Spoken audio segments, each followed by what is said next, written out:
Our final speaker of the day was described earlier this afternoon by Dr. Hill as, quote, a simple country boy from the Georgia mountains. And when I asked him yesterday how he wished to be introduced, he said, you can just call me a redneck from North Georgia. There's a bit more to that. It's about Mr. Mike Crane. He was born just north of the Georgia border in the state of Tennessee, and as a proud Tar Heel, I'm glad to say his ancestors came from the far western portion of North Carolina. He's been very active with the Sons of Confederate Veterans in both Florida and Georgia. He founded the Southern Party of Georgia and ran for public office 3 times as the Southern Party's candidate. Oh, and I'd also add, he's told me that he was in fact the first chairman of the the Florida League of the South. I had no idea about that.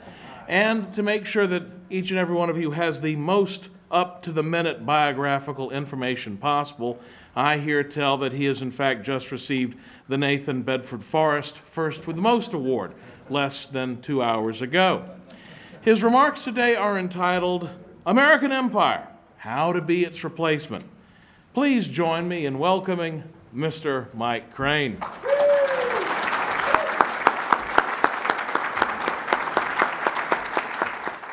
Thank you, Alex. Thank you, Michael Hill, and thank you, members of the League of the South. It's certainly a pleasure to be here. And this is actually the first time that I've ever stood up in front of a group like this to give a 45-minute talk. A couple months ago, I better start getting prepared. So I got my notes together and went out on my deck. If you've ever been to my house, you know I do anything serious out on my deck. Asked my wife if she'd time it so I could see how close I was coming to 45 minutes. And I sat there and went through my notes, had my little pocket recorder. I walked in and, well, Pam, how long? Whoa, what are you doing? She was cooking supper. And I said, oh, you didn't time it. And she said, well, I quit after 2 hours. Yeah, I'm a redneck from North Georgia. If you ever get me going, I guess I can talk a while. But as I look out at this audience, you know, I see so many people that I've known for so long, and so many that I have listened to in awe when our positions have been reversed. And I can only hope that I can meet the standard of excellence that has preceded me, not only today, but in previous conferences. Part of what I was going to cover has pretty much been done today by Pastor Weaver and Michael Hill, so I'm going to skip a little bit. But the theme of this conference is surviving the empire's collapse. And I struggled a little bit with, you know, how to talk on surviving the empire's collapse.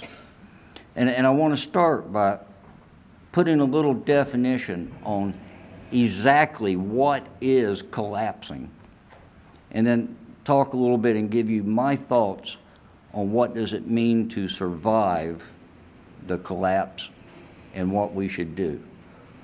And those of you that know me know that there'll be some political aspect to that, since out of the 4 areas of the League mission statement, economic, cultural, social, and political well-being, I guess most people know which area I concentrate in.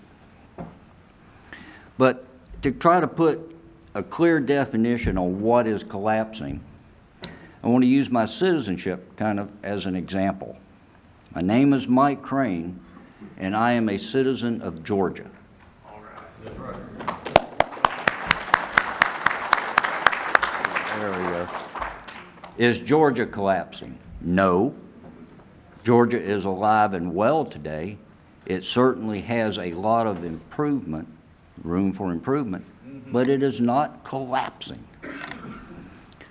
By virtue of being a citizen of one of the states, I'm a citizen of these United States. Are these United States collapsing? No. No. The collapse ended at Appomattox. Sadly, there's nothing that we can do to survive the collapse of these United States. It was finished before we were born. And I do say sadly, but got to face the facts. By virtue of being a citizen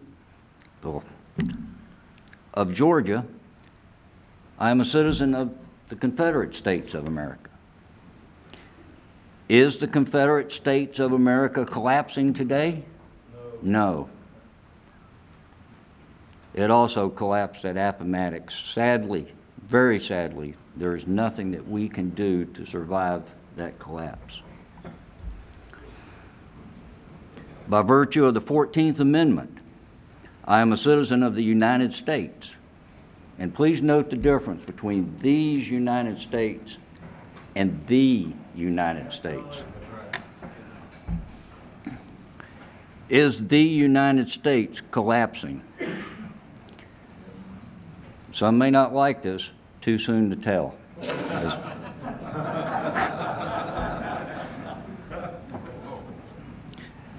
I don't know whether it is just going to continue to decline or whether it will ultimately collapse. There is a difference.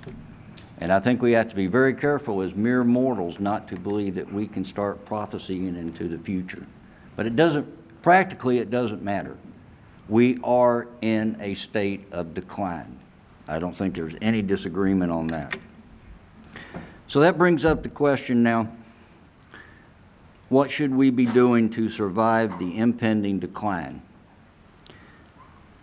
And I want to take a look back at the decline and collapse of these United States to kind of get a foundation to start on. Most agree that these United States and the Confederate States of America ended at Appomattox. But that says nothing about when the decline that led to the collapse at Appomattox started. And I think there's something that we can learn from taking a little look at that. These United States were formed by the signing of the Declaration of Independence. In fact, it has in the title, these, lowercase u, United States. And its founding document was the Articles of Confederation. That leaves a gap of several years between the Articles of Confederation and the Constitution of 1787, which is what we hear most talk about today. During this time, one of the struggles taking place was between what I'll term the moneyed interest and the landed interest. There was considerable debate on such issues as system of money, handling of Revolutionary War bonds, and other debt, among other issues. Under the Articles of Confederation, states held the power in the Articles of Confederation. It took a unanimous vote of the states to change the laws of the land. And neither side of those two special interests were able to get any traction to change the laws of the land. In 1786, a body of prominent representatives of the money interest called for a national convention to propose reform. And that word is emphasized, that vague and mysterious term, reform. It's kind of like we did it for the children. When people start talking to you about reform, run for the county line.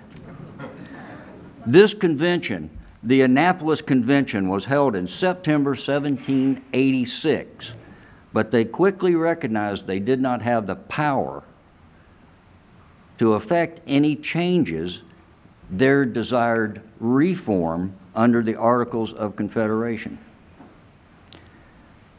So at their conclusion of their convention of Annapolis in September of 1786, they issued, strongly influenced by Alexander Hamilton, a statement which contained the following: and this is a quote, except for one word which I'm going to replace because I can't pronounce it, to devise such further provisions as shall appear to them necessary to render the Constitution of the federal government adequate to the needs of the Union. In other words, reform, what they thought was necessary.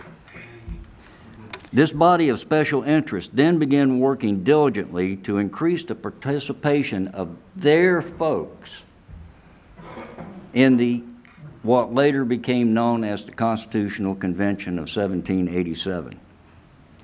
To just use one measure of their success, out of the 55 delegates that attended the Constitutional Convention, 40 of them were major and active traders, holders, and beneficiary of Revolutionary War bonds. Now you may remember, all of these Revolutionary War bonds were not funded by taxpayer money. They were just kind of left there floating. A lot of them were going unpaid. So this was for the times, this was big money. They had financed a war. Wars are expensive. With only one exception, every state delegation to the Constitutional Convention of 1787 had one or more of these 40 delegates. The resulting Constitution required the new government to assume this debt and to give it the means to collect the revenue to pay it. A little conflict of interest there. Just one example of how special interest will use the power of a representative government for their personal gain. Not every holder of Revolutionary War bonds at the convention participated in such shenanigans. Probably the largest holder of moneyed interest, not only Revolutionary War bonds, but Western lands and so forth, was George Mason, and he refused to sign the Constitution report that was submitted, even though he would have personally benefited greatly from it. With more time, other examples during that convention could be covered. Establishment of the Supreme Corruption, which y'all probably call the Supreme Court, would be one. What I just mentioned, the handling of the Western lands and the massive land speculation of the times would be another. The proposed Constitution itself was above and beyond the legal limits placed in the call for the convention. So the very fundamental origination of the Constitution of 1787 was itself an unconstitutional act at the time. Should we be surprised that the form of government that it created ultimately declined and eventually collapsed? There are many strong arguments to be made that the collapse of these United States began with the ratification of the Constitution of 1787, that it sowed its own seeds of destruction, due largely or in part to the unholy influence of special interests. Many of the changes dealt not with American liberty or guaranteeing our God-given rights, but with the secular handling and allocation of government power and money. That's something that we see a little bit of in Washington today. The Declaration of Independence was the birth of these United States, which was an experiment in self-government and the first of its kind in modern history. The Annapolis Convention, which is certainly not as well advertised, may have been the birth of government of, for, and by special interest. And their first successful political intervention was the Constitutional Convention of 1787.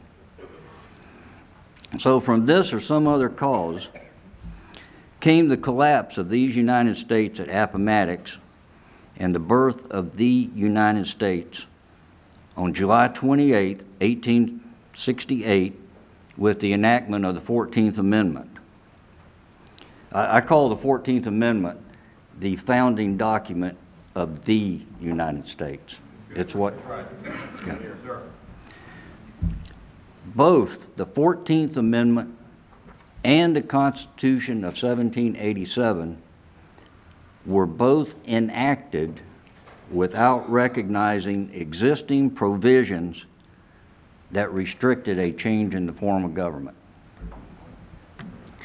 So all this leads up to a point that I'd like to submit to y'all. Our cause is not the preservation of or a return to a particular man-made document.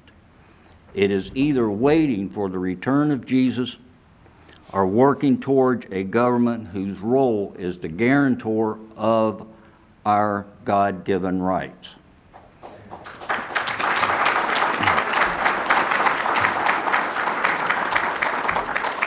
And I believe Pastor Weaver said much more eloquently, but I believe he raised those 2 points this morning. From my perspective, the only way to truly survive the decline of a corrupt government, and the only proper way to try and survive the decline of a corrupt government, is by building a replacement for it, being realistic, is to try to build an effort that can contend to be its replacement. And so for the topic of what should we be doing to survive the collapse of the empire, I believe that the answer for the League of the South is that we should work diligently towards building an effort that can contend to replace it as it declines into oblivion or collapses. We need to rise from the ashes, so to speak. Now I want to talk just a few minutes about this thing we call an empire. This isn't one of my favorite terms. And I'll give you an example why. When I've been out petitioning in my neck of the woods, and sometimes I try different terminology out on people.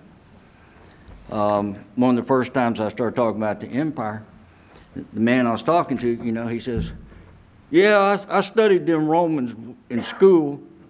Didn't they build the pyramids?"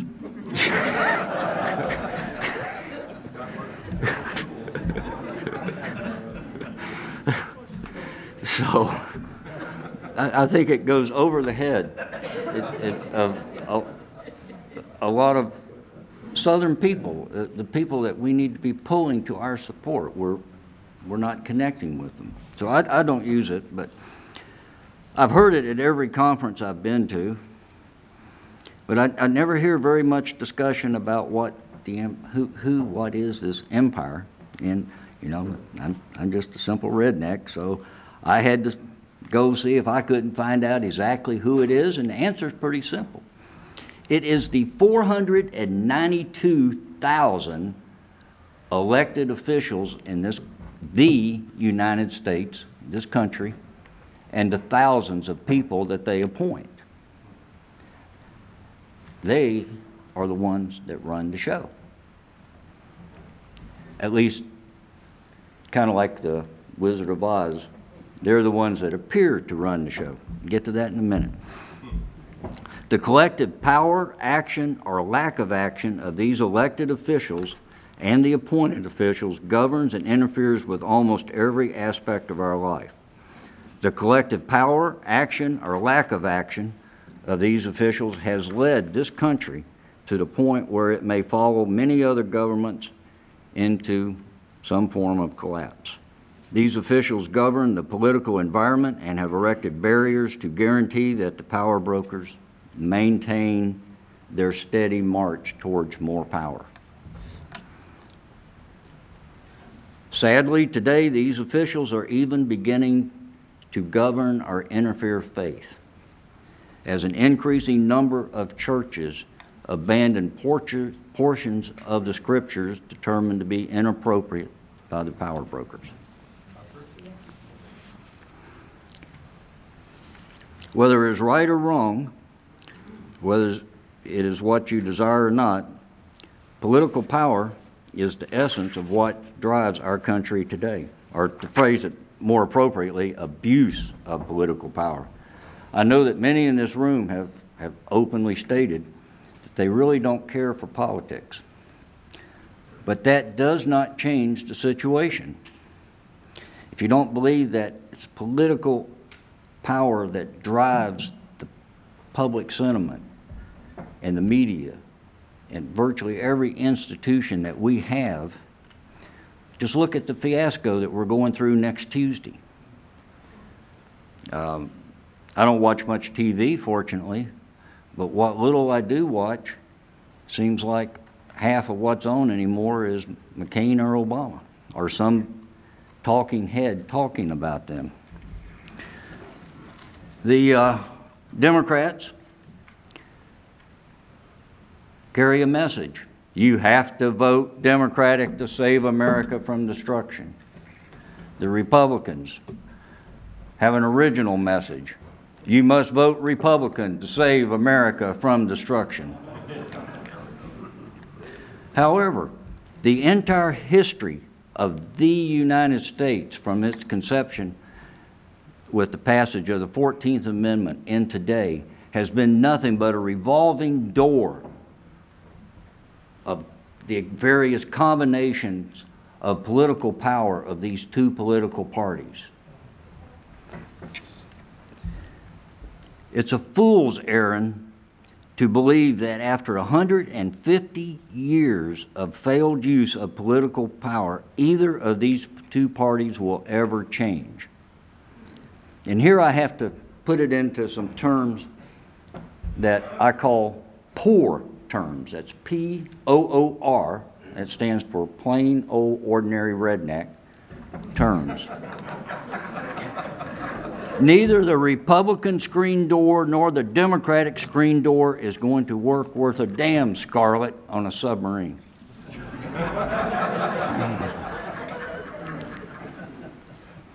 When we say that all we need to do is restore the Constitution of 1787 by reforming one of the parties, even if successful, we have been there and done that and it didn't work the first time. What makes us think that we have any guarantee it'll work the second time? The only thing that we can do to survive the collapse of the United States politically is to work towards a government whose role is the guarantor of our God-given rights. It should be obvious to all that we cannot stop the decline. It's systemic and literally feeds upon itself. The people, whether Southern, Northern, Western, or Eastern, have a mountain of debt moving their way like an enormous mudslide. Our opponents in this cause control and use virtually every institution from the printed press to political office for their own purposes. Society is falling victim to reform and moving against us, and many of those that agree with us are afraid to speak up. Our culture is going downhill, being replaced by a government-created culture of false pretenses with no substance. Our economic system is unstable and has no foundations other than the credit of the world's largest debtor nation. Of course, now that it's bought the banks, it could qualify for a mortgage. Our political system is broken, corrupt, and is using the power of our own money and our grandchildren's money against us. Now, that is a formidable adversary, to say the least. But that adversary has weaknesses. And that is the point of my talk, is to try to describe these weaknesses, because I believe part of our effort should be trying to exploit those weaknesses. Weakness number one, they are in a period of increasing decline. They can no more stop the decline than we can, but they will bear the responsibility for it. and their reaction will grow more and more extreme. In the end, they will lose. The question that we need to answer is, do we have the will to win? Weakness number 2, a majority of age-eligible citizens have already become disgusted, to some degree, with the charade. This will increase. It will begin increasing next Tuesday regardless of which way it goes. The question we need to resolve is, will we have the will to take advantage of that increase? These were recognized by in the league several years ago, particularly the aspect of the large portion of the population that has become disgusted and no longer participates in the elective process. And the league initiated an effort that led to the creation of the Southern Party, and that was in 1999. I know Michael Hill was involved, Mike Tuggle. I don't see too many other people that were in that. And there's several benefits and reasons why that was done. Political office is an institution that carries with it great influence. Even a minor success provides cover for those in society that agree with us but are afraid to speak. It gives them the cover and the courage to go ahead and speak. It can help protect our culture. It eliminates our opponents' use of the political power of any office that we should capture. And it prevents their use of some of our money. We can, in the reverse side, we can use the power of any office that we collapse for our cause, and we can certainly spend our own money much more effectively than they can. It gives a real choice to the growing number of people who are disgusted with the current political landscape. And it changes the political debate, and this may be the most important thing. As long as none of our issues are in the political debate, we will never win the hearts and souls of the Southern people. Amen. We have to get our issues, our subjects, into the political debate, or they'll never be thought of. We can't wait for Hillary to do it for us. We can't wait for Obama to do it for us, or John McCain. We have to do it ourselves. And I know that a lot of people are thinking, well, that's nice, but not feasible, not doable. It's a waste of time. Over the last 9 years, I've heard all kind of reasons why we couldn't do it. But if I didn't believe that we have some reasonable chance of success, I wouldn't be standing here today. And I'm not basing this upon an academic pie in the sky idea. It's based upon the actual involvement I've had.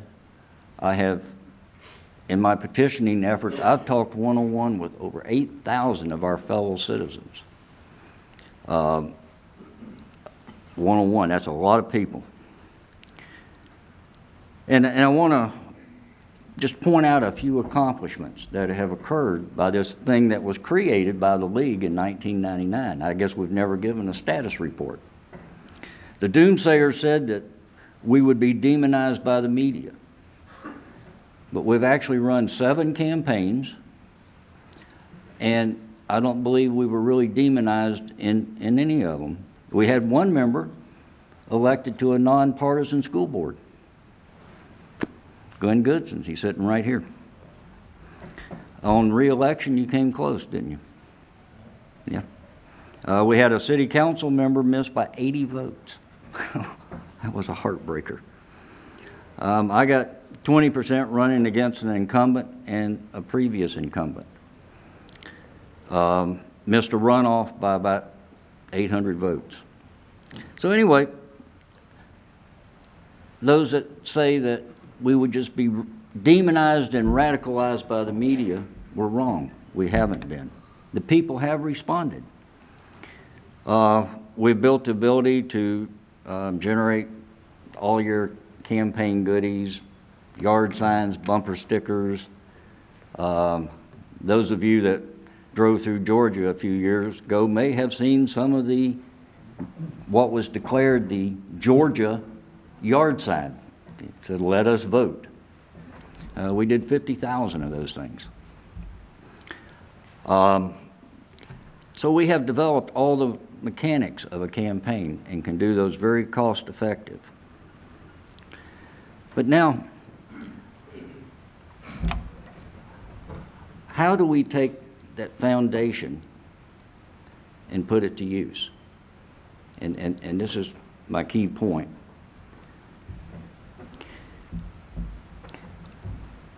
When we have looked at our people running for office, I call it almost a shotgun approach. We had, a couple years ago, Ray McBary was running for governor of Georgia. I was running for the state senate. This year we have a league member running for the U.S. Senate. I think it's a waste of time to go after federal office. We say they're collapsing. Why would we put effort into going down with the ship? I guess we want to go to Davy Jones' locker.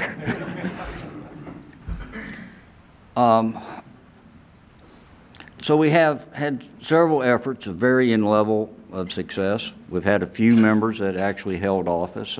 Brian Joyce was one of the founding members of the League of the South, was a state rep in Georgia. Jonathan didn't come, but how close did he come? 200 votes, something like that? Yeah. 265 votes. Yeah, 265. James Garner at one time missed by 31, wasn't it? There was a Michael Franks in Texas that missed the state senate by 900. So I think we have shown that we had the potential, but what I would like for y'all to seriously consider is that we need to do a coordinated effort. We need to rally to an effort. And what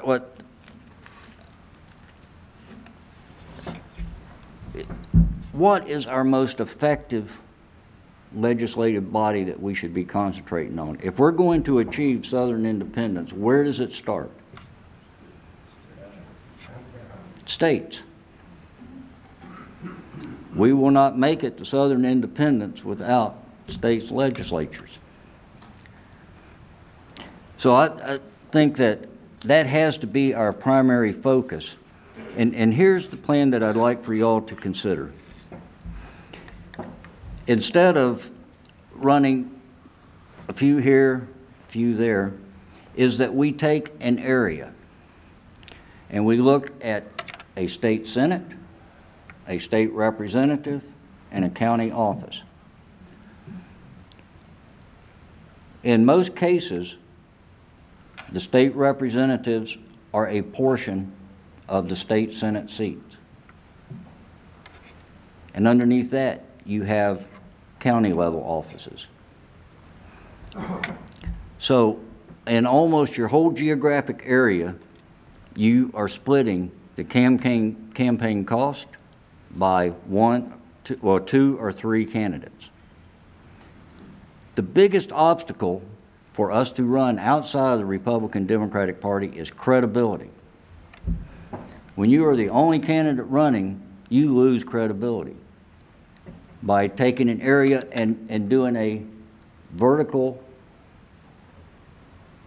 candidate grouping, we suddenly, in most areas, have 2 or 3 candidates running. A state rep and a county, a state senate and a rep, or a state senate and a county.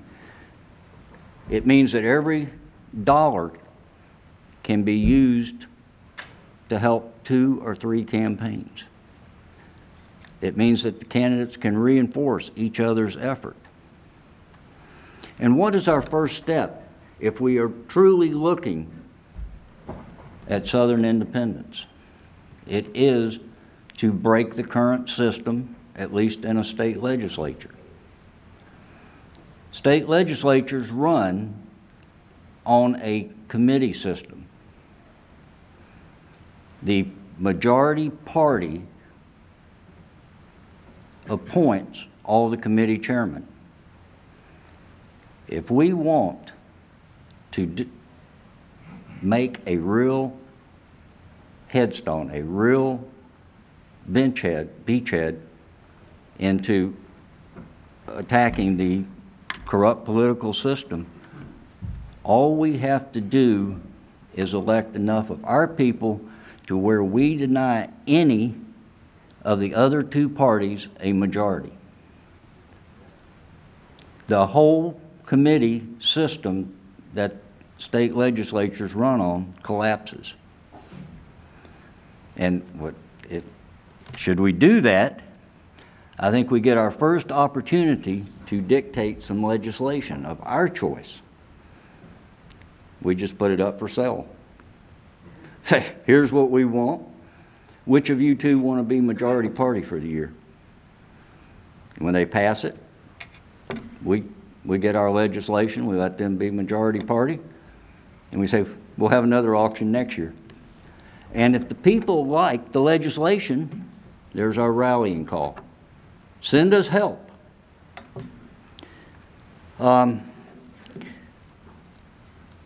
Such an effort, I believe, would be a multi-election cycle effort.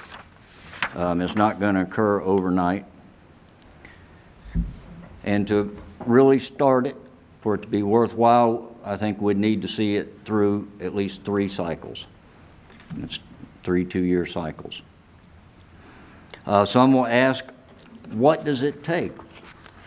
And I've sat down and I use Georgia, of course. That's where I live. That's where I have voter list. And to do about 2 state Senate districts, all the state reps underneath, and most of the counties, at least 1 candidate.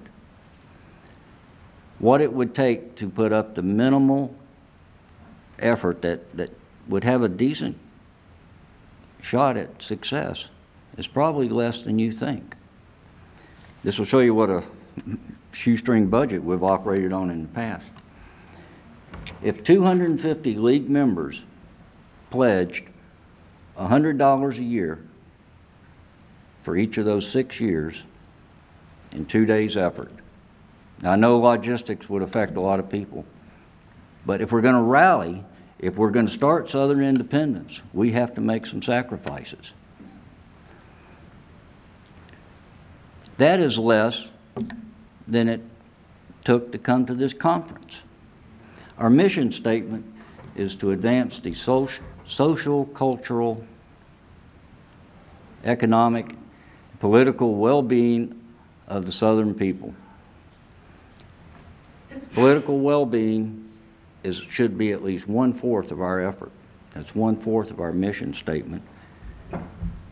And that's what I would like to propose that you all consider, is let's pick an area and let's try to establish a real beachhead in the legislature of one state in the hopes that that can be building an effort that can contend to survive the collapse of the United States. And with that, I'm going to close with a word from Patrick Henry. This came March 23rd, 1775, and it's part of the same speech that most people remember when they think of Patrick Henry, where he said, "Give me liberty, give me death." This is, I believe, the 3rd paragraph. "They tell us, sir, that we are weak, unable to cope with so formidable an adversary. But when shall we be stronger? Will it be next week or the next year? Will it be when we are totally disarmed, when a British guard be stationed in every house? Shall we gather strength by irresolution and inaction? Shall we acquire the means of effectual resistance by lying on our backs and hugging the delusive phantom of hope until our enemies shall have bound us hand and foot. Sir, we are not weak if we make proper use of those means which the God of nature has placed in our power. Ladies and gentlemen, if we want to establish a beachhead in the state legislature, now is the time. 2010 is a non-presidential election. 2012 is a presidential one, which we would get clobbered with the massive turnout that'll come. And 2012 would be our year to establish a beachhead. And if y'all have the will, we can do it. Thank you.